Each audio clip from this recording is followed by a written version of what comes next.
Hi, I'm Meg, and this is my totally true story about my quest to find online love. Or, if not love, then at least new friends / short-term daters on OkCupid.com, where I meet interesting suitors such as Ben Kinky. You're a robot, aren't you? Young whippersnappers like Soda Can 1. Sorry I can't make our date. I have to go to my cousin's out-of-town C-section. And also on eHarmony, where I meet not-so-young, not-so-snappers. And here's a picture of my granddaughter.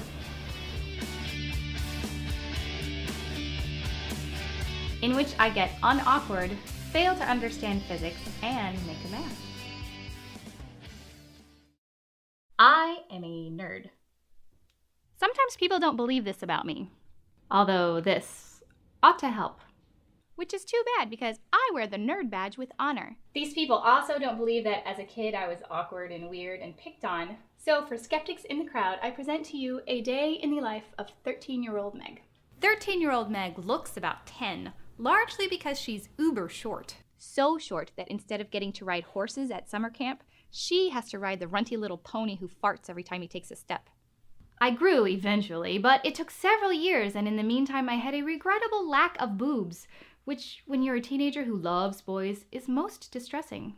Also, she's left-handed, so when she writes in pencil, her hand rubs over the text as she writes, meaning she walks around all day with one side of her hand coated in a layer of gray.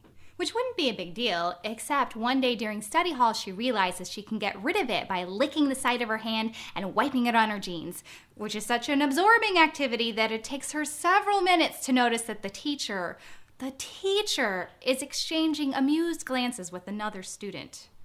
Ouch. Also, she is uber sensitive and gets her feelings hurt at the drop of a hat. I still struggle with this. What? Stop looking at me funny. And she has the self-esteem of gravel, which is unfortunate because her archenemy, aka Kathy, has sniffed out her low self-esteem, and every day on the bus ride home, she makes fun of 13-year-old Meg. It's a city bus, not a school bus, so there's an open space in the middle, a stage, if you will, upon which Kathy performs a running commentary upon Meg's appearance, taste in clothing, and general worth as a person. So Meg hates riding the bus. Today, on this day in the life of 13-year-old Meg, she nearly misses the bus and runs after it frantically in view of her classmates who witness her abrupt collision with the telephone pole. But the bus stops and she climbs on board and, frabjous day, Kathy is not on the bus. She sinks into a seat. The window is open, blowing her hair about, and she enjoys this because, if nothing else, she does have good hair. And she just knows it is rippling dramatically in the wind, maybe in slow motion, like Farrah Fawcett's. She feels very exotic and TV-esque until one of the other kids says, "Your hair's sticking up, it looks really funny." And she gets home and her mom asks, "How was your day?" To which she replies, "Fine." And she zips through her homework and then she calls her best friend, okay fine, her only friend, Tammy. And they talk about the boy Tammy kissed because boys like Tammy because Tammy has boobs. And then Meg's dad tells her to get off the phone and she gets into bed and she reads a Star Wars book and then she goes to sleep so she can get up the next morning and do it all over again. It was a good day.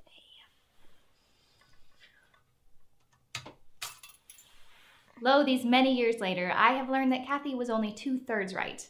I was neither a beauty queen nor a snappy dresser, but my general worth as a person was, in fact, quite adequate. I've learned that the most important stuff is on the inside. Although, apparently, boobs are important, too.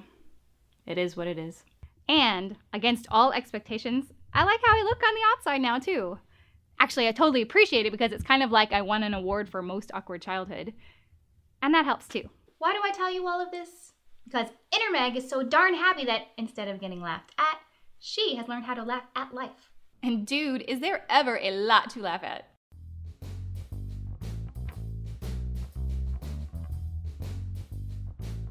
Dear G Stud for you. What does the G stand for? And does stud mean impregnating horse or wooden plank? Because I'm not sure I need either. So I'm not entirely going in chronological order. That's because time is sort of a nebulous thing anyway. I mean, we experience it linearly in a sense, but if you are trying to reflect and learn in order to work on yourself, you revisit earlier times in your brain in a totally non-linear order. It's almost, but not quite, entirely unlike the idea of multiple dimensions.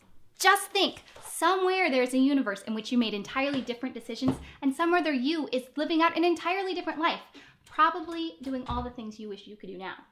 Like in this dimension, I'm dramatic and overthinking and try to use my powers for good instead of evil. But somewhere I'm also dramatic and overthinking and ruler of the known universe!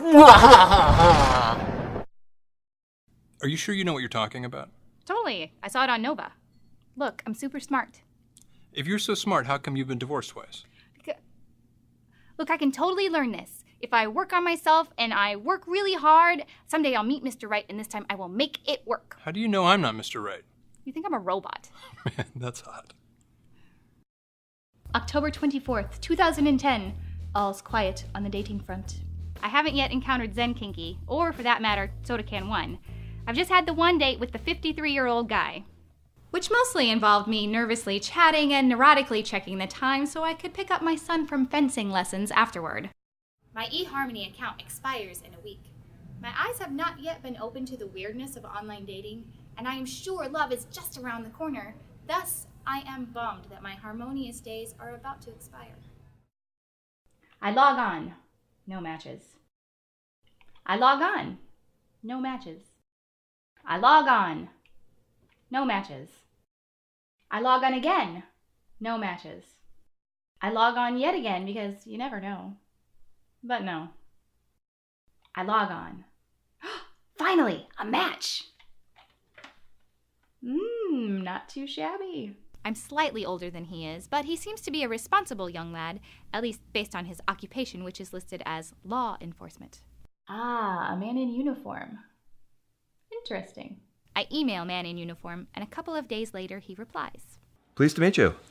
And I check his name on CaseNet just in case he's an axe murderer. But he's legit, so we email back and forth for a couple of weeks and eventually agree to meet for dinner.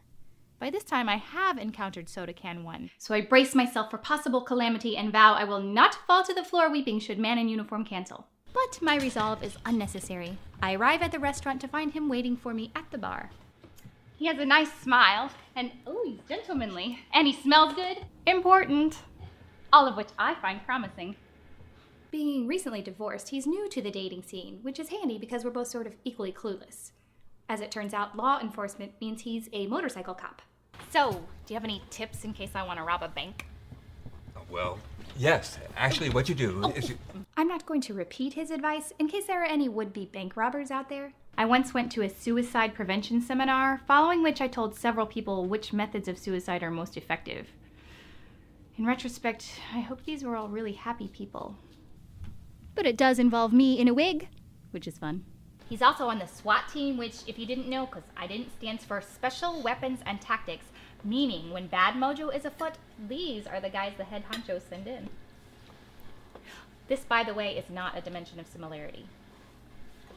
If computer algorithms are to be believed, however, we do assimilate in 26 dimensions of one sort or another, including Christianity, which normally I don't like to talk about in public because a lot of people who do are loud and judgy, which makes the rest of us look bad. Now, I don't believe you have to be a Christian to go to heaven. Several respected theologians agree. Just FYI. And I look forward to continued awesome parties, etc. with all my friends once we've shuffled off this mortal coil. But sharing the same faith is a statistically significant factor in long-term marital success. So it's nice that man in uniform and I have this in common. Although the fact that I care about long-term indicators of marital success is itself an indicator of my proclivity to think of all dates as possible future spouses instead of new friends / short-term daters. Theoretical future nuptials aside, I'm excited that my first date with the guy who fits my parameters is going well, so much so that I excuse myself to the restroom to text my friend Adam about it. Aw, I'm glad you're having fun. Except I'm a really slow texter. Get back in there! So I'm gone long enough that man in uniform looks concerned upon my eventual return, at which point I confess to the Adam texting, which is kind of embarrassing. I enjoy my date with man in uniform. Thanks, I had a really nice time. Do you want to go out again? The only odd thing being that, aside from riding a Harley and having a bunch of tattoos and breaking down the occasional door to rescue hostages, he seems kind of normal. Normally I don't do normal.